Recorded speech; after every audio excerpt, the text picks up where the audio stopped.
बच्चों कल हमने एटम, मॉलिक्यूल, कंपाउंड के बारे में जाना था। आज का हमारा टॉपिक है एटॉमिक वेट और एटॉमिक मास। जैसे कि हम लोग जानते हैं कि एटम की कुछ बेसिक प्रॉपर्टीज हैं। एटॉमिक नंबर,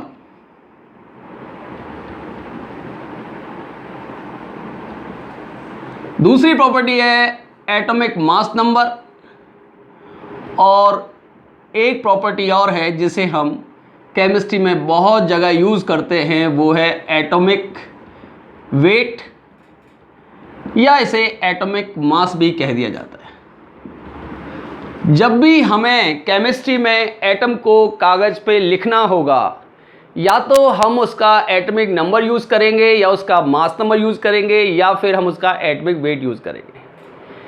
छोटी क्लासेस में 9th में 10th में हम लोगों ने बहुत अच्छे से जाना है कि अगर मैंने लिखा Na1123 तो यहाँ पर 11 का मीनिंग है कि ये एटॉमिक नंबर है और 23 का मतलब है कि ये मास नंबर है।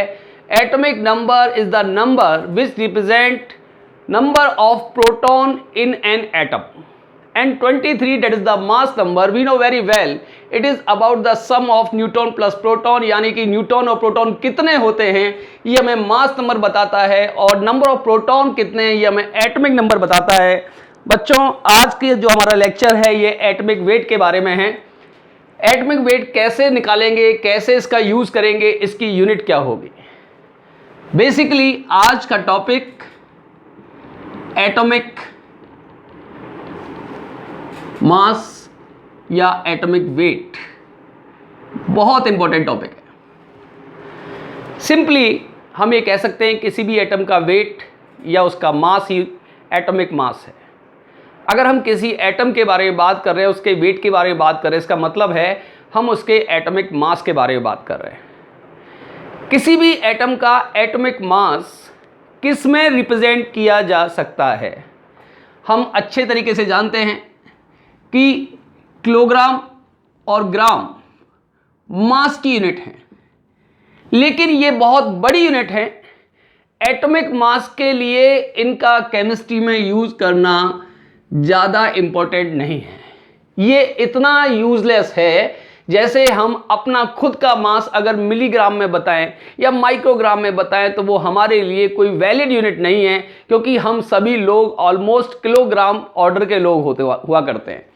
तो यहाँ पर जो हम एटम की बात करेंगे तो हम किसकी बात करेंगे, हम बात करेंगे बच्चों इसकी एक यूनिट निकालेंगे।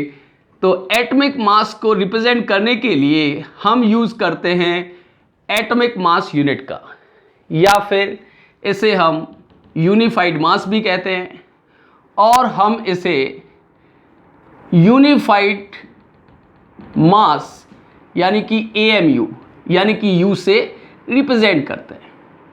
किसी भी एटम के वेट को रिप्रेजेंट करने के लिए जो यूनिट है वो हमने चूज़ की है AMU, जिसका मतलब है एटॉमिक मास यूनिट, यूनिफाइड मास, और कभी कभी केवल U लिखकर भी इतिश्री कर ली जाएगी। इसलिए याद रखेंगे एक बेसिक क्वेश्चन कि एटॉमिक मास को किस में रिप्रेजेंट करते हैं। आपको सिंपली कहना है कि इसकी यूनिट AMU है, U है, या यूनिफाइड मास भी इसको हम कह सकते हैं। अब सवाल उठता है कि अगर हम इसको AMU में शो कर रहे हैं, यूनिफाइड मास बता रहे हैं, तो फिर हम इसे कैसे कहेंगे कि AMU को डिफाइन कैसे करें। AMU का मतलब क्या है, AMU कहाँ से आया, AMU का रेफरेंस एटम क्या है, AMU की वैल्यू कितनी होती है। तो आइए जानें AMU के बारे में। सबसे पहले AMU जिसे कहा गया एटॉमिक मास यूनिट, यानी कि छोटे particles, atom, molecule, electron, proton, इन छोटे पार्टिकल से माइक्रोस्कोपिक पार्टिकल्स के वेट को मेज़र करने के लिए जिस यूनिट का इस्तेमाल करते हैं उसे हम एटॉमिक मास यूनिट कहते हैं। हमने एक अलग से यूनिट बनाई है केमिस्ट्री में जिससे हम छोटे पार्टिकल्स का मास फाइंड आउट करते हैं या उन्हें रिप्रेजेंट करते हैं। कैसे बताएं कि एक AMU का क्या मतलब है, एक AMU को रिप्रेजेंट कैसे करें।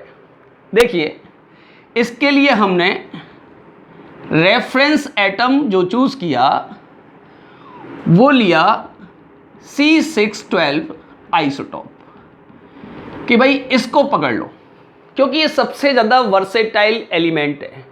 नेचर में कार्बन बहुत एबंडेंट है।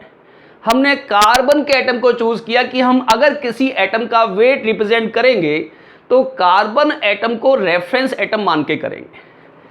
तो कार्बन 612 के आइसोटोप के एक एटम को, यानी कि C612 का एक एटम है, इस पूरे एटम का मास हमने एज्यूम कर लिया कि इसका मास 12 AMU है।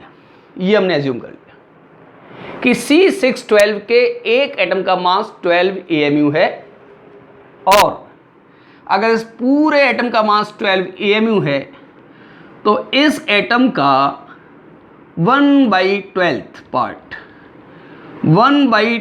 Part represent weight of 1 AMU। इसका मतलब है कि अगर AMU को डिफाइन किया जाए कि AMU का मतलब क्या है, तो हम कह सकते हैं कि C612 कार्बन के आइसोटोप के वेट का 1/12 पार्ट 1 AMU है। तो अगर डिफाइन करना हो तो मैं कह दूं कि 1/12 part of mass of 1 atom of C612 is equal to 1 AMU। ये मतलब हुआ, यानी कि C612 के एक एटम का 1/12 पार्ट 1 AMU कहा जाएगा। तो बच्चों, हम लोगों ने बेसिक चीज़ सीखी है कि किसी भी एटम की प्रॉपर्टीज़ हैं एटॉमिक नंबर, मास नंबर और एटॉमिक वेट। पहली बात, एटॉमिक वेट कहिए या एटॉमिक मास कहिए, एक ही बात है। दूसरी बात कि अगर हम एटॉमिक मास को रिप्रेजेंट करना चाहते हैं तो इसके लिए हमारे पास एक एप्रोप्रिएट यूनिट होनी चाहिए केमिस्ट्री के हिसाब से, जहां पार्टिकल्स का साइज बहुत छोटा है। हमने इसके लिए AMU बनाया, और AMU के लिए अब AMU की वैल्यू कितनी है, इसके लिए हमने रेफरेंस एटम चूज किया कार्बन C612, और ये कहा कि इस कार्बन के इस एटम का 1/12 पार्ट 1 AMU को रिप्रेजेंट करेगा। इसका मतलब है C612 के एक एटम का 1/12 पार्ट 1 AMU के बराबर है। और जब हमने ये डिसाइड कर लिया कि हमारा रेफरेंस एटम कार्बन का C612 आइसोटोप है और इसका 1/12 पार्ट 1 AMU को रिप्रेजेंट करता है, यानी कि अब हमें ज़रूरत है कि हम ये निकाल पाएँ कि कार्बन C612 के 1/12 पार्ट का वेट कितना होता है, यानी कि एक AMU की वैल्यू कितनी होती है। बच्चों, C612 इसका मतलब है कि 6.022 इंटू 10⁻23 एटम्स ऑफ कार्बन 12 का वेट है 12 ग्राम, यानी कि कार्बन 12 के 1 मोल एटम्स का वेट, मोल के बारे में बेसिक नॉलेज तो आपको है कि वो 6.022 इंटू 10⁻23 होता है, तो इतने एटम्स का वेट 12 ग्राम है। कार्बन के इतने एटम्स का वेट 12 ग्राम है, तो मास of 1 atom of C612 is equal to 12/6.022 into 10⁻23 ग्राम। तो एक एटम का वेट इतना हुआ। हमने कहा था कि कार्बन 12 के एक एटम का 1/12 पार्ट, यानी कि ये जो मास निकाला है हमने, तो एक एटम का हो गया ग्राम में। अगर हम इसका 1/12 कर दें तो हम लिखेंगे 1/12 part of 1 atom of C612। बच्चों कितना हो गया? एक कार्बन एटम के वेट का 1/12 पार्ट कितना हो गया? ये तो हमने निकाला एक एटम का वेट। तो अगर हम इस पूरे नंबर को 12 से डिवाइड कर दें तो इसका सीन कुछ ऐसा बन जाएगा, 12 डिवाइडेड बाई 6.022 इंटू 10⁻23 इंटू 1/12। 12 से 12 कैंसिल हो गया और ये वैल्यू डिवाइड करने पर बच्चों आती है 1.66 इंटू 10⁻24 ग्राम। बड़ी इंपॉर्टेंट इंफॉर्मेशन है कि एक एएमयू को ग्राम में रिप्रेजेंट करेंगे तो उसकी वैल्यू कितनी आएगी। तो 1 एएमयू अगर हम लिख रहे हैं किसी चीज का वेट 1 एएमयू है तो इसका मतलब है कि उसका वेट 1.66 इंटू 10⁻24 ग्राम, और अगर इसे केजी में लिखें तो 1.66 इंटू 10⁻27 किलोग्राम है। तो मैं समझता हूं कि 1 एएमयू की वैल्यू ग्राम में और किलोग्राम में कितनी है और कैसे आई है, ये हम लोगों को समझ में आ गया। इसमें कोई दिक्कत नहीं होनी चाहिए। तो बच्चों, एटम के वेट को रिप्रेजेंट करने के लिए जिस एएमयू का हमने यूज़ किया उस एएमयू की ग्राम में वैल्यू कितनी आई? 1.66 इंटू 10⁻24 ग्राम या 1.66 इंटू 10⁻27 किलोग्राम। ठीक है, ये अगर हम निकाल पाते हैं कि 1.66 इंटू 10⁻24 ग्राम 1 एएमयू है और इसके लिए रेफरेंस एटम हमने C612 लिया है, तो हम आगे की बात करते हैं। आगे की बात यह है कि एटॉमिक मास को रिप्रेजेंट करने के लिए हमारे पास कितने तरीके हैं। एटॉमिक मास बेसिकली 3 टाइप का है। ये देखिए, थोड़ी सी मज़ेदार बात है। एटॉमिक मास कितने टाइप का? 3 टाइप का। एक है साहब राम, दूसरा है आम, और तीसरा है गाम। यानी कि एटॉमिक मास को रिप्रेजेंट करेंगे हम कितने तरीके से? 3 तरीके से। बच्चों, इसमें जनरली कन्फ्यूज़न रह जाता है, हम चाहे कितनी बार भी एटॉमिक मास पढ़ लें लेकिन कन्फ्यूज़न रहता है। लेकिन ध्यान से अगर आपने पढ़ लिया तो आपको इतना बढ़िया समझ में आएगा ये कि राम क्या है, आम क्या है और गाम क्या है। एक एक करके हम डिस्कस करते हैं। राम बताइए, क्या हो सकता है Ram? Ram is relative atomic mass, आम इज एवरेज एटॉमिक मास, आम इज एवरेज एटॉमिक मास। और अगर हम गाम की बात करें, ये बहुत important, that is gram atomic mass. 3 type का मास हुआ, राम हुआ, आम हुआ और गाम हुआ। यानी कि relative atomic mass, average atomic mass और ग्राम एटॉमिक मास। बच्चे लोगों, राम का क्या मतलब है, आम का क्या मतलब है और गाम का क्या मतलब है, इन सबको हम एक एक करके डिस्कस करते हैं। जैसे कि रिलेटिव एटॉमिक मास का क्या मीनिंग है?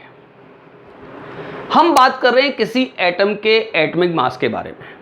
हमने क्या जाना अभी कि कार्बन 12 के 1/12 पार्ट का मास 1 एएमयू होता है।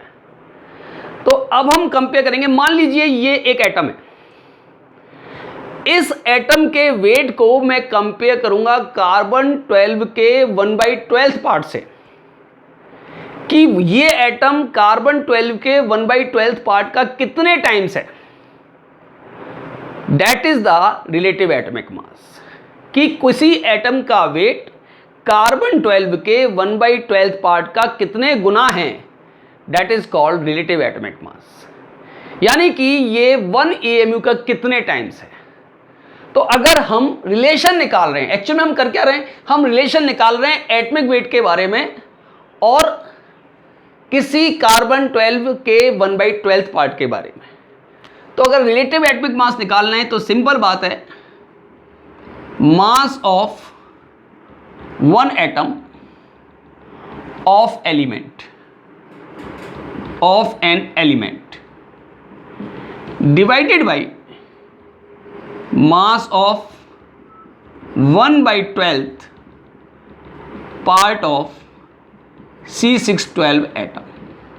बिल्कुल सरल बात है साहब कि किसी एटम का weight divided by 1/12 part of C612 atom. तो हमें ये रेशो आया, दैट इज द रेशो। तो इसलिए हम कहेंगे कि इसकी कोई यूनिट नहीं होती। रिलेटिव एटॉमिक मास की कोई यूनिट नहीं है। It is ratio of mass of an atom and mass of 1/12 part of C612 atom. जैसे कि हाइड्रोजन है, आप कई जगह बुक्स में लिखा हुआ पढ़ेंगे 1.008। इसका क्या मीनिंग है? इसका मतलब है हाइड्रोजन के एक एटम का मास कार्बन 12 के 1/12 पार्ट का 1.008 टाइम्स है। तो ये रेशो हुआ। अगर कहीं आपको लिखा हुआ मिला कि ऑक्सीजन का रिलेटिव एटॉमिक मास 16 है, बहुत सिंपल बात है, ऑक्सीजन के एक एटम का मास कार्बन 12 के 1/12 पार्ट का 16 टाइम्स है। अगर कहीं आपको लिखा हुआ मिला कि कार्बन का एटॉमिक मास 12 है, बड़ी सिंपल सी बात है, कार्बन के एक एटम का मास कार्बन के 1/12 पार्ट का 12 टाइम है। तो हम किसी भी एटम का जब रिलेटिव एटॉमिक मास बताते हैं तो हम एक्चुअल में ये बताते हैं कि उस एटम का मास कार्बन 12 के 1/12 पार्ट का कितने टाइम्स है। तो इसलिए ये एक रेशो है और रिलेटिव एटॉमिक मास की कोई यूनिट नहीं होती। कई बार ऐसा लिख दिया जाता है कि हाइड्रोजन का वेट 1.008 U है।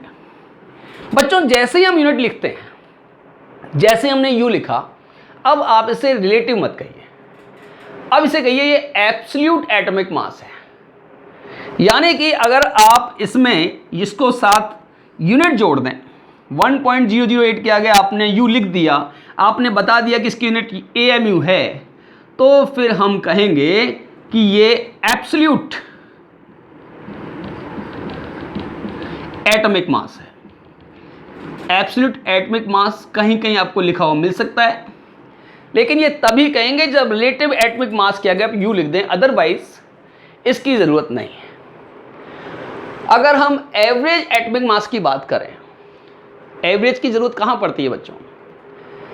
नेचर में कुछ एलिमेंट आइसोटॉप्स के फॉर्म में होते हैं। आइसोटॉप तो आप जानते ही हैं।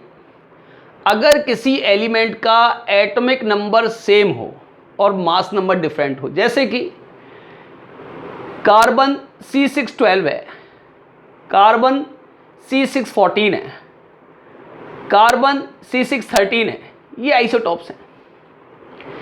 इनके एटॉमिक नंबर सेम हैं लेकिन मास नंबर डिफरेंट है। तो ऐसे एटम्स जो एलिमेंट में एटॉमिक नंबर सेम है लेकिन मास नंबर डिफरेंट है, these species are called isotopes.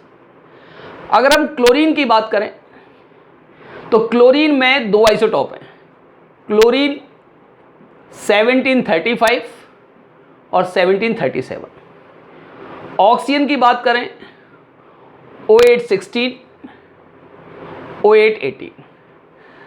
Species which have same atomic number but different mass number are called isotopes. तो अब प्रॉब्लम कहाँ आती है कि अगर मान लीजिए मैं क्लोरीन के एटॉमिक मास की बात कर रहा हूँ, तो मैं कौन से मास की बात करूँ? इसके एटम का वेट बता रहा हूं या इसके का बता रहा हूं?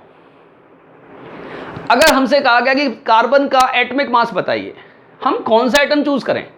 ये वाला, ये वाला, ये, क्योंकि इनमें आप देख रहे हैं न्यूट्रॉन प्लस प्रोटॉन का सम अलग अलग है, तो हर एटम का मास अलग अलग आएगा। लेकिन केमिस्ट्री में जब हम कैलकुलेशन करेंगे तो हमें कैसे पता चले कि हम इसका वेट क्या रखें?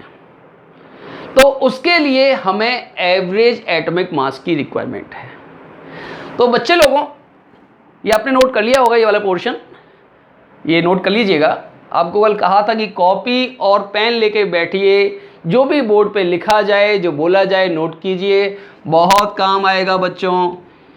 तो रिलेटिव एटॉमिक मास के बाद हम मूव कर गए हैं एवरेज एटॉमिक मास की तरफ, और अभी अभी हमने ये बताया है कि एवरेज एटॉमिक मास की ज़रूरत क्यों पड़ रही है, क्यों हम एवरेज निकाल रहे हैं, रिलेटिव एटॉमिक मास ही सफिशिएंट क्यों नहीं है। तो बच्चों, हमने कहा कि डिफरेंट एलिमेंट आइसोटोप के फॉर्म में होते हैं, और अगर हम एटॉमिक मास की बात कर रहे हैं तो क्वेश्चन ये राइज होता है कौन से एटॉमिक मास की बात कर रहे हैं?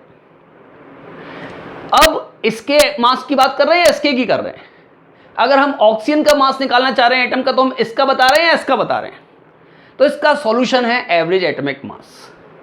जैसे कि अगर पूछा जाए कि एटॉमिक मास ऑफ क्लोरीन, ये बताइए, ये आ गया। अब धर्म संकट है, कौन सा क्लोरीन साहब, किसका मास निकालना है? तो हमने ये कंसेप्ट इंट्रोड्यूस किया कि हम एवरेज निकाल लेते हैं। तो एवरेज एटॉमिक मास जब भी कैलकुलेट करना हो, क्लोरीन नहीं कोई भी एटम हो, तो percentage abundance into atomic mass 1 plus percentage abundance into atomic mass 2 divided by 100। ये सिंपल फॉर्मूला है बच्चों। आपको कितने भी आइसोटोप दे रखे हों, वो हमें ये बताएगा कि नेचर में ये आइसोटोप इतने परसेंट मिलता है और ये इतने परसेंट मिलता है।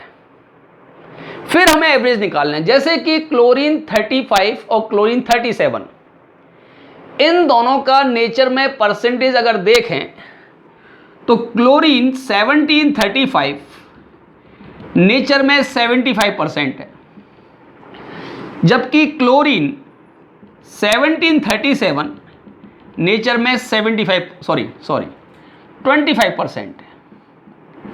हमसे कहा गया एवरेज एटॉमिक मास बताइए। फॉर्मूला सामने आराम से निकलेगा। कैसे? परसेंटेज एबंडेंस कितना है फर्स्ट वाले का? 75। फर्स्ट वाले का एटॉमिक मास नंबर कितना है? 35 प्लस सेकेंड वाले में परसेंटेज एबंडेंस कितना है? 25, और इसका एटॉमिक मास कितना नंबर कितना है? 37 divided by 100 and that is obtained 35.5। इसका मतलब है क्लोरीन का एटॉमिक मास पूछा जाए तो हम कहेंगे कि ये 35.5 है। अब ये फ्रैक्शनल क्यों आया? फ्रैक्शनल इसलिए आया क्योंकि क्लोरीन के आइसोटॉप्स अवेलेबल हैं, और आइसोटॉप्स होने की वजह से हमने एवरेज निकालना पड़ा, इसलिए फ्रैक्शनल आया। तो ये ध्यान देने की बात है कि एवरेज एटॉमिक मास का फॉर्मूला देखिए, जी मेंस में, AIEEE में, नीट में इस पर कई बार क्वेश्चन पूछे गए हैं। ये बहुत इंपॉर्टेंट फार्मूला है। अब तक हमने जो भी सिखाया है उसमें न्यूमेरिकल यहाँ से बनता है कि आपसे एवरेज एटॉमिक मास या परसेंटेज एबंडेंस पूछी जाएगी, आपको कहा जाएगा कि एवरेज एटॉमिक मास निकालिए और हमें ये आना चाहिए। जैसे कि IIT JEE 2009 में इसके ऊपर एक क्वेश्चन आया है। आयरन के आइसोटॉप्स दिए गए हैं, उनकी परसेंटेज भी दी गई है, और हमसे पूछा गया है कि इसमें एवरेज एटॉमिक मास बताइए। आयरन का 56, आयरन का 57 और आयरन का 58, यानी कि Fe के 3 आइसोटॉप 54, 55, 56 और 57, 54, 56, एक मिनट, इसके डेटा जो हैं 54, 56 एंड 57। Fe दिया है 54, Fe गिवन है 56 और Fe का ही आइसोटॉप है 57 और उनके परसेंटेज दिए गए हैं कि ये रेस्पेक्टिवली 5%, 90% और 5% अबंडेंस है। तो इनका एवरेज एटॉमिक मास क्या होगा? ये क्वेश्चन हमसे IITG 2009 में पूछा गया। इस क्वेश्चन को सॉल्व करना बहुत आसान है, कोई प्रॉब्लम ही नहीं है। 54 वाले की अबंडेंस है 5% और 56 वाले की अबंडेंस है 90% और 57 की अबंडेंस है 5% डिवाइडेड बाई 100 और ये आंसर आएगा 55.95 U। बहुत ही आसान सवाल, लेकिन आपको आना चाहिए कि एवरेज एटॉमिक मास कैसे कैलकुलेट किया जाता है। तो ये सवाल आपको समझ में आ गया होगा कि एवरेज एटॉमिक मास कितना निकालना है, कैसे निकालना है। और भी कोई आइसोटॉप हो सकता है कि हमें एवरेज एटॉमिक मास गिवन हो और हमसे किसी पर्टिकुलर आइसोटॉप की एबंडेंस पूछ ली जाए। तो उस केस में आपको 2 की एबंडेंस दे रखी है, तो बाकी को आप क्या माने, बाकी को आप x मान लें पर एबंडेंस को, और x लेकर के सॉल्व कर लेंगे आराम से, कोई दिक्कत नहीं आएगी। हमारा नेक्स्ट टॉपिक है ग्राम एटॉमिक मास।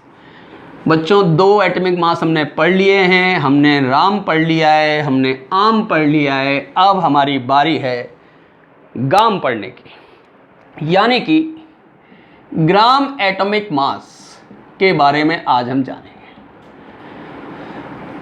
ग्राम एटॉमिक मास कई जगह हम यूज करते हैं, तो ग्राम एटॉमिक मास को का क्या मतलब है, पहले इसको डिफाइन करें। एक लाइन में इसका जवाब है mass of 1 mole of atoms in gram is called